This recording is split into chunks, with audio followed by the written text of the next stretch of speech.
Kalau daging yang ada siji halal pun tak ada beza dengan siji yang tak ada siji halal. Ada sekali setahun lepas kot dilaporkan semua akhbar, kita mendapat maklumat yang daging ni diimport daripada negara yang tak ada sijilan halal.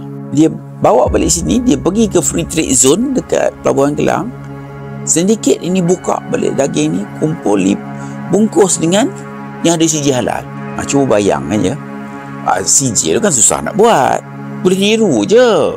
Jadi hari ini pun sebenarnya Tok Ki pun jadi serba salah kebelakangan ini pasal nak beri makan daging tu. Daging daripada mana?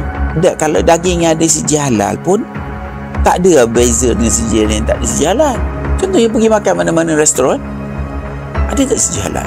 Lepas tu siji halal tipu pun tak tahu. Jadi benda ini amat mencabar. Jadi umat Islam tak boleh lagi mengharapkan segala-galanya daripada janji ataupun jaminan halal yang kita pun tak sure. Jadi apa kaedah kita nak buat? Contohnya makan kenduri.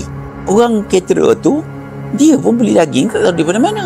Ayam tahu ke tidak? Jadi inilah yang amat merisaukan kita. Jadi kita tak mahu terdedah atau mendedahkan diri kita dengan pencemaran ini yang akhirnya akan merosak. Bebas Along, bebas riba. Ayo kembalikan ketenangan hidup anda. Lebih 15,000 kes berjaya dikendalikan. Untuk bantuan, layari bebasahlong.com atau hubungi 019 359 1000.